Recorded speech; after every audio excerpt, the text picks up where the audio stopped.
Have you finished? Have you finished? Yeah. I think Sammy is creating a storm in a teacup. Really? Yeah. You think this is appropriate? I'm thinking you are creating a storm in a teacup. Well, it would be best if the engagement of Dr. Bawumia with the diplomatic community for his, really, he's briefing them about, because these people don't even vote. These foreign missions, they don't vote. They are not voters. Okay. And any presidential candidate, and I'm sure John Mahama at some point will meet the diplomatic community. In fact, you've been inviting them to your functions. Yeah. You will see them sitting. Yeah. From the office of the former president. Now, it would be best if the campaign office handled the transactions. Yes. Yeah. But if the foreign ministry writes a letter onto that effect, there's no need to create a storm out of it. Let me show you. Let me tell you.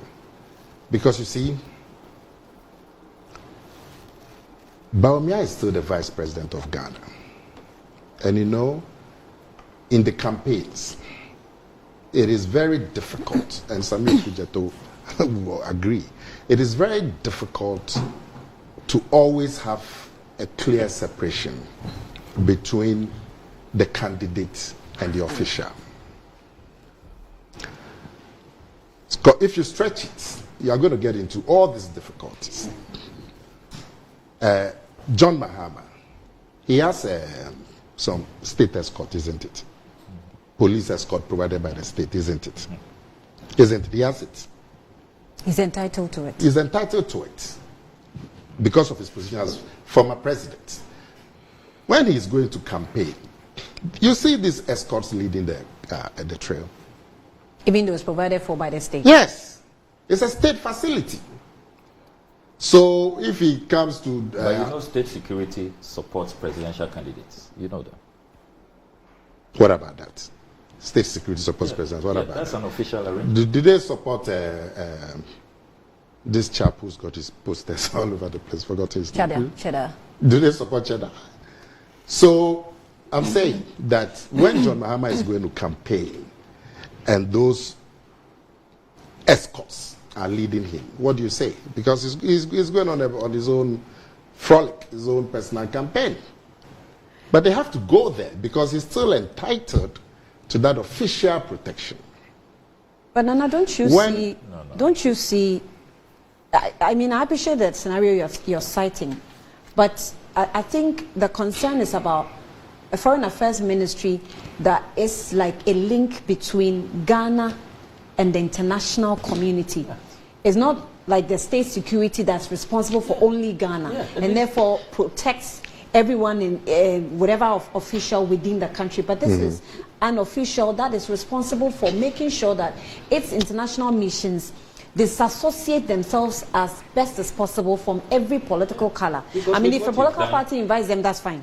And that's why I asked him the question, if it would have been okay if he had been captured as Veep. Yes, as vice president, meeting the diplomatic. No problem. I mean, I have said to you that there's a thing. Because read the letter, it says, at the instance of the diplomatic liaison team of Dr. Mahmoud Bawumia. Yes. A briefing session on Dr. Bawumia's 2024 presidential campaign. You have read all of that to us. I'm saying that there's a thin line between Nana, don't do this. The You're a senior statesman. Oh, so you let me speak. Don't do this. No, you let me speak. You're not speaking. You've given your view. I'm giving my view, and you let me speak. Oh. Why? How can I stop you? But that's what you are doing. A black belt. So, please don't stop me. How can I? Look at the way it's going. So please. What we're talking about is an issue that is broader, that we would have to find ways of dealing with. Because like I said, when John Mahama is going to campaign, he uses the security escort provided by the state. You see? But he's going on a partisan frolic. Because whereas Cheddar Is that his name? Is that his official name? Yes, Bediako. Nana Bediako. I was going to Nana say Kwame Bediako. I was going to say Bedia too. Whereas Cheddar will not be entitled to that official escort. But John Mahama is entitled. And he uses it when he's going on his partisan frolic. That's what I'm saying. There's a thin line. Now, when John Mahama was president and he was campaigning, he was using state helicopters to fly from one place to the other. Because he's still president, even though he's going to do a partisan campaign. So, like I'm saying, there's a thin line that we have to look at the rules of engagement. And like I said, it would have been best because really the committee for diplomatic liaison would have handled this without any, and the diplomats would have come because they are interested in knowing what the various candidates have to offer, particularly the NDC candidate and the NPP candidate, and they would still have come. It would have been best. But if they got some letter, somebody wrote a letter under the cover of the foreign ministry, like I'm saying, it's a thin line between your campaign as a presidential candidate and your position as a vice president. And that thin line applies to even John Mahama. Otherwise, somebody would say that when John Mahama is going on campaign, he shouldn't use the security detail. The cars that have been provided for him by the state, the office that have been provided for him by the state, they shouldn't be involved at all. And you get to a difficulty. You get to a gridlock. Nana, why did you say that? Say what? The party could have done the invitation themselves. Yeah, because they are doing it in conjunction with when you look at the letter, it says that missions may contact Lezibuahili. Yeah.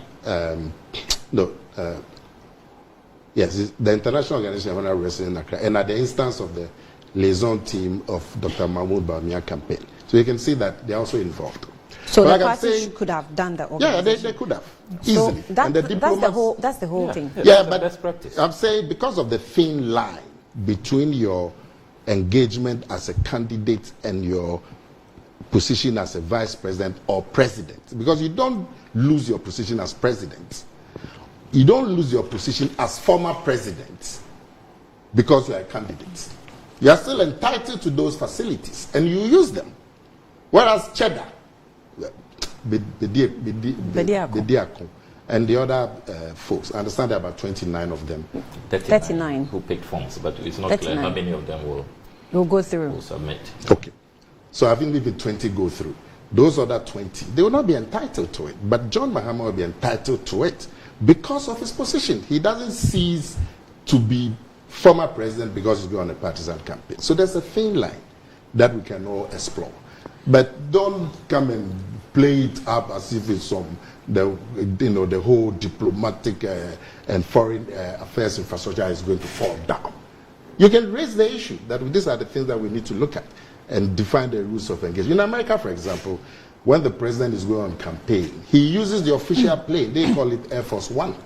But they're able to say that because you use it to go to a rally at Michigan for you have to pay for it and so on.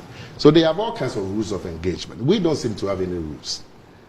And so you find presidential candidates using state helicopters and Air Force planes to go to, because you still can't separate their positions from their personal engagement. But it's something that I'm saying we can explore and look at the rules of engagement. Other countries are also trying to do the same. But to come here and pretend that, it's something that's never happened since and the whole diplomatic infrastructure is going to fall down. It's just raising a storm in a teacup. And let me, now it says that the diplomatic community are annoyed and they've complained and they are disgusted. And they express their disgust to Akomea Ablakwa, not to the foreign ministry. But he's worked there. Who invited them? Is that the team of the Dr. Bawumia's campaign, the diplomatic liaison team, and the foreign ministry. So if there have any complaints, isn't that the first place they will take their complaint? All this disgust that we have been told, the people are annoyed and they are disgusted and they are complaining and they are. It's Akomea that they go and complain to. Not the people who wrote them the letter. Have you seen any formal letter from the diplomatic missions that we don't believe that this invitation should be involved in the foreign ministry? Have you seen any letter? But they went and complained to Akomea Ablakwa. Why?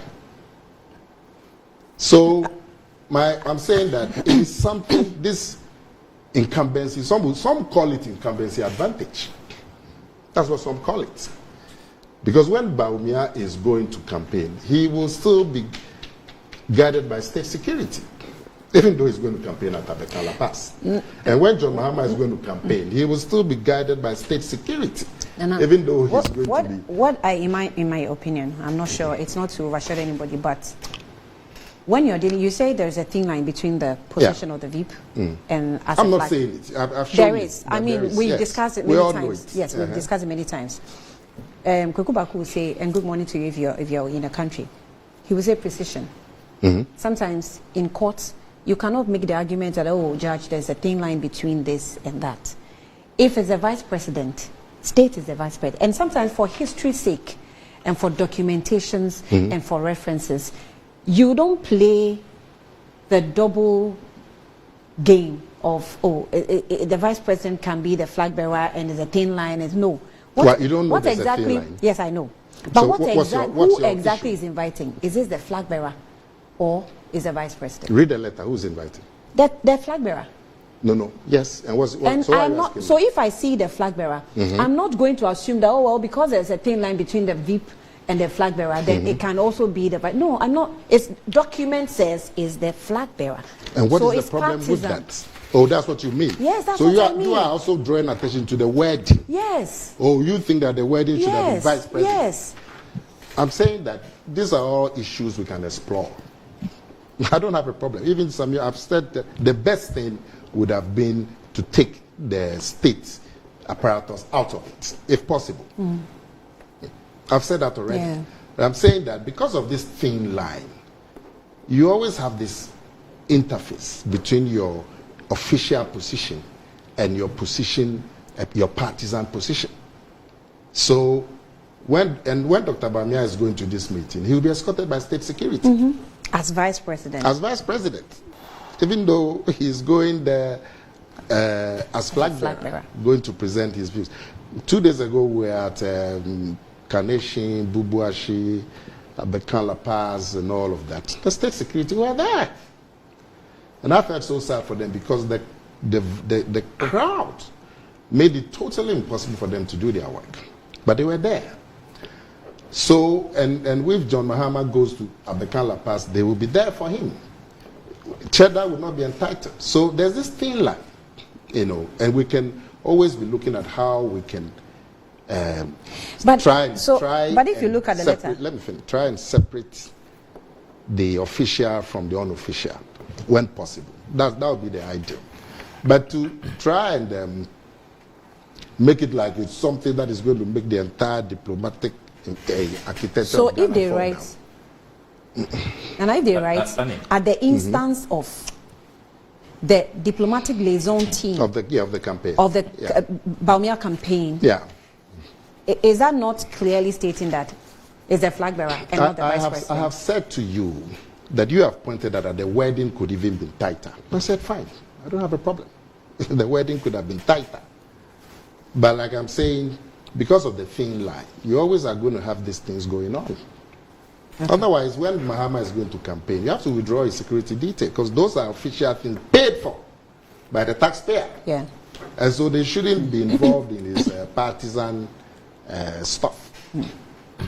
But because of that thin line, and because we haven't clearly outlined the rules of engagement, you see, like I said, in other places where you use the official aircraft for your campaign, they are able to say that you took it to, you took the aircraft, you went to a rally at Michigan, and then from there you went to a meeting with labor unions in some other state. The trip from this city to Michigan is for campaign, so you have to pay for it. The one from Michigan to Nebraska or some other state to meet labor unions is for the state. So as you go, you're always trying to see The best practices. How you can do rules of engagement. You see, and the point that I would like to take from Akomea Ablakwa is that we have to, as a country, going forward, look at the rules of engagement. When you are incumbent and when you are campaigning, whether as an incumbent president campaigning to be retained as a partisan candidate, or whether you have an incumbent vice president campaigning to be elected as a partisan candidate, or whether you are a former president and so on. We need to have the rules of engagement, which we don't have. So you're going to have this kind of mixture all the time. And we can do better. There's no problem with that. But the way Samuel Kujeto has come here to talk about it, that the people are annoyed and they are disgusted, and we haven't seen anything from them. If the diplomatic community is that disgusted because the Ministry of Foreign Affairs has been involved in inviting them to a meeting with the Vice President, they would have said so. You know, to the flag bearer, with the flag bearer. Yes, to the flag bearer. They would have said so. Or are they afraid? They would have just written a simple letter to read. But he went to Okujeto's office. As a former person they've worked with and have a network with. I don't know why you're laughing at that. Yeah, so Annie, this is a very serious matter. We must ask ourselves in this discussion that do we have standards? Do we have principles? Do we care about the image of our institutions? Do we care about optics? I am telling you, Annie, that in the entire history of our international relations, our diplomacy, the existence of the foreign ministry, this has never happened. Political party campaigns have never instructed our foreign ministry. They dare not. Look at the letter. At the instance of some campaign liaison officer, our foreign ministry, a state institution, on the letterhead of the foreign ministry, writes to invite diplomats, ambassadors, high commissioners, heads of missions. And Nana Akomea thinks that, again, let's engage in the nauseating bastardization of issues. Let's see what we can throw in to generalize. Then now it's become a discussion of campaigns, who has been given motorcade, who has a security official. So listen to what Mark is saying. It's in line with the point you're making. He says that, Mark from USA, good morning to you. He says, good morning, Annie, please tell Nana Akomea that there is no thin line between what's happening with the use of state security and party political activities. Incumbency advantage, yes, but not this type of advantage. It's important to note that the foreign ministry, as a government institution, is expected to maintain a level of political neutrality and avoid involvement in partisan political activities. Inviting the diplomatic community to the MPP political activity could be seen as a breach of this neutrality. Absolutely. Absolutely. One second. Absolutely. That is why I asked that after this precedent, can the NDC, our International Relations Directorate, or Mohammed's diplomatic liaison, write to the Ministry of Foreign Affairs and instruct them that President Mahama wants to meet diplomats? Can the CPP flag bearer, can Nana Bedia, and then the foreign ministry on the letterhead will write, at the instance of a liaison team member of Dr. Bawumia, go and meet the flag bearer. I mean, look, let's have some standards. Let's have some principles. Let's have some decorum. What is wrong is wrong. We don't have to defend everything. Look, I know that if Nana Akomea was consulted, if he knew about it, he will have told them that don't do it. Yes. It's wrong. I agree. I know Nana would not have resolved it. So why come on national TV and try to now you are bringing this about security? No, because Nana has agreed. Security officials. That is the point. Security officials at Kaswa and please. When we are look, let's protect our institutions. Let's stop the bastardization of our institution, the desecration of our institution. This is wrong. And the precedent that you said today, look, this is a party. You remember? They went all the way to the Supreme Court on even just GBC. It's one of our celebrated cases that you are a state broadcaster. We all pay taxes. So be fair. Also give us coverage. Also cover our events. Have a balanced panel. It is in our jurisprudence. One of the celebrated cases. And the current president was the one leading those cases. The state institutions ought to be impartial, ought to be balanced, ought to be fair. And you become president, a former foreign minister. You are tolerating this. Oh, what has the president got to do with this? You are tolerating this. And the people who supported you, now he's brought in the president. You're a former host of Talking Points. You know about the GBC case. You know about that. Yes, I do. And the principles that were espoused, upheld by the apex court of our country. So you don't mix state and party. You don't mix it. And this business of thin, there's nothing thin. It's a thick. It's a thick line. Stop this thin. What is thin? Have you finished? It's thick and fat. Yes. Fatter than Annie. Annie is slim and hot. Annie can't even come near. There's nothing thin about this. Let's stop these things. You see, that is why increasingly, when you check the polls, check the Afro barometer, the Ghanaian people are losing confidence in politics, in our democracy, and in politicians. Because the very things, the things you championed in the 90s, went all the way to the Supreme Court. Same actors. You complain about abuse of incumbency, abuse of state institutions. Then you get the opportunity and see what you are doing. Then when you are exposed, then you say, oh, thin line. In the 90s, you didn't see it was thin. When you went to the Supreme Court, you didn't see that it was thin. That's what, at that time, you knew it was fat, it was clear. There were no blurred lines.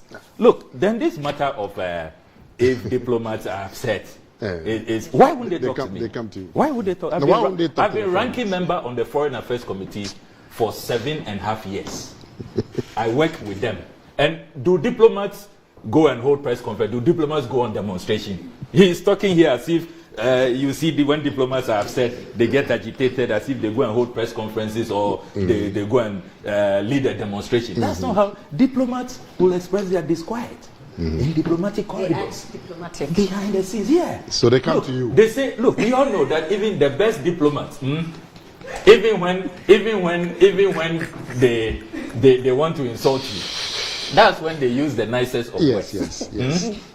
The best diplomat is the one from the who, they are the Equapims, in the world. And we know them. We know how they operate. How do you think I intercepted this? They brought it to you. And you know that this cannot be defended. It should be. Look, let's not be setting some precedents. Have you finished? So this one says that the official security totally detail wrong. is responsible for the personal safety of the former president, irrespective of where he goes. Nana's argument is flawed. The reason why there is a campaign team separated from the vice president office is clear reason to separate the duties of both offices. There's no thin line. There's no thin line. Look, and it's the reason why I will summon the foreign minister to parliament. Do that. I will summon her. Okay. She will come and answer why she has reduced our foreign ministry to this. Okay. Have you finished? I mean, there's no thin line here. But you say you're not sure she's even aware of this. Oh, well, we should come and tell them. But she's responsible for the ministry anyway. She should come and tell us that she didn't know. Let me make my point again. I've already said that it's not the best, haven't I? So we are basically saying the same thing. It's not true. You sought to downplay it. No. And to say it's a storm in a teacup and all of that. You seek to overplay it. That's what I'm saying to you. Wrong is wrong. Let's call it out. Fine. But you seek to overplay it. That's my worry. I'm stating the facts. We all know that it's not the best. But you are seeking to give us the impression that there's some major commotion in the foreign diplomatic. Because of this is a bad precedent. Because of this. So if there is, why haven't they written to the foreign ministry to tell them that? Why should they? Why should they? You are disgracing yourself. Why should you are reducing your stature in the Committee of Nations. Why should they? But we should be bothered. The people who it is for citizens to rise up. Sam, if you don't want me to speak, say so I can just walk out. And Annie, you must make sure that I speak. Yes, but you don't keep it. You even have more time than me. Maybe you are not aware, but please. Thank you. Allow him. Nana, you and I are saying the same thing. Because when I started, I said that it's not the best. But this is not going to make the architecture of the diplomatic community fall apart. Who has said that? And if they have grave reservations, like Sami is saying, they can write to the foreign ministry to say that, no, we don't believe that it's appropriate for the foreign ministry to do this. But are you not appropriating and reprobating? Why? Because if at one time you say it's not the best, then let's go with it's not the best. Yeah. But don't tell them that if they are not happy about it. No, but I'm saying it's not a grievous error that the people are annoyed. And when you listen to some people, you think the whole thing, the whole foreign diplomatic community is coming down. Okay. And I'm saying if that is the case, they would have written a simple one paragraph letter.